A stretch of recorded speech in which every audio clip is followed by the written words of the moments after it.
Welcome to the Meso History, unraveling the untidy truths of the past. Like and subscribe. The sea has its secrets.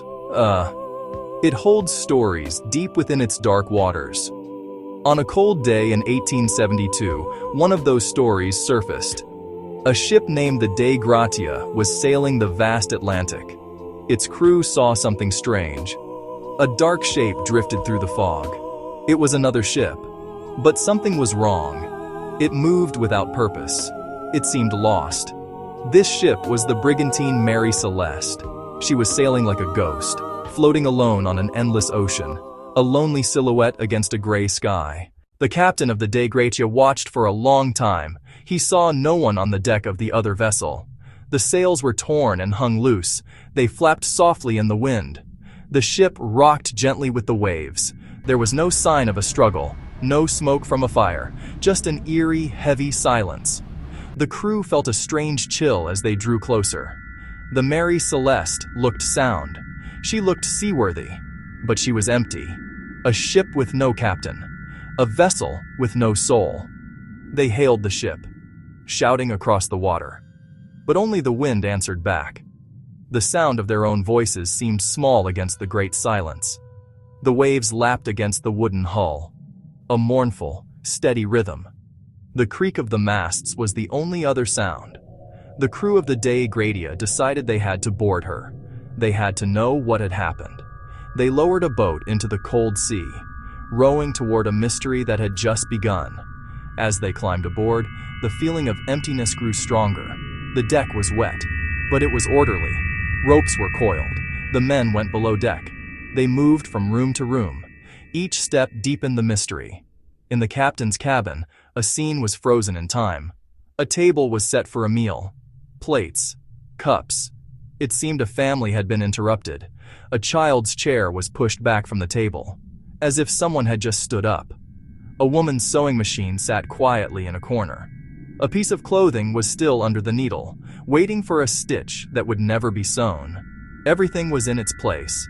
The small personal items told a story of a life suddenly abandoned. Money, valuables. The captain's logbook was on his desk. The last entry was written 10 days earlier. It noted the ship's position. It said nothing of trouble, nothing of fear. The weather had been calm. The crew's quarters were also empty. Their belongings were still there. Pipes, tobacco, foul weather gear. It was a ship full of ghosts, full of the presence of people who were no longer there. One of the most telling clues was missing. The ship's single lifeboat was gone. This small boat was meant for emergencies. It was a way to escape a sinking vessel. The fact that it was missing suggested the crew had left the Mary Celeste on purpose. They had rowed away. But this only raised more questions. Why would they abandon a perfectly good ship? A ship that was not taking on water. A ship that was not on fire. A ship that was their only home on the vast, unforgiving sea.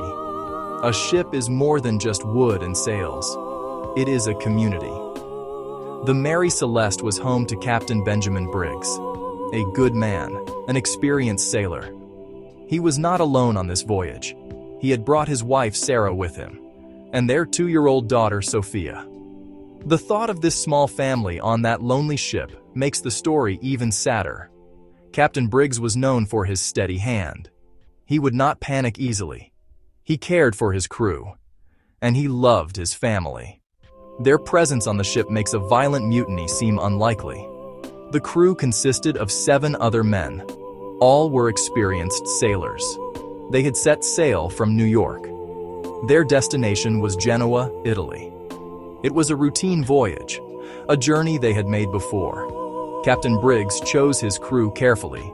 There was no reason to suspect trouble among them. The ship was in good condition.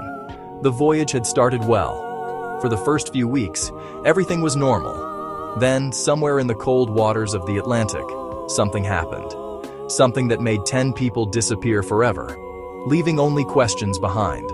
One theory has always seemed more plausible than the others. It is simple. It is based on fear. The cargo was industrial alcohol. If some of the barrels leaked, the hold could fill with flammable fumes. After the Dei Gratia towed the Mary Celeste to Gibraltar, The story exploded. Courts of inquiry were held. They examined every detail. They questioned the crew of the Dei Gratia.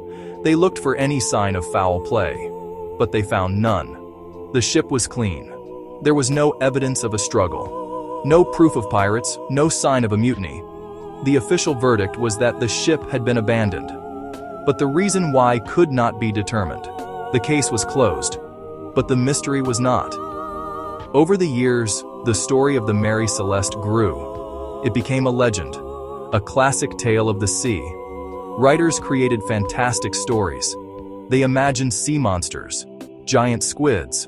They wrote of curses, hauntings. Some claimed the crew was murdered. Others whispered of alien abduction.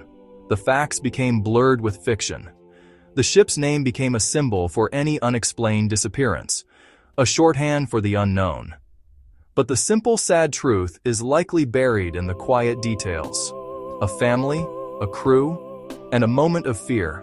We can look at old photographs of the ship. We can see the strong lines of her hull. We can imagine her sailing under a full moon. We can hear the creak of the wood, the snap of the canvas in the wind, the steady wash of the waves.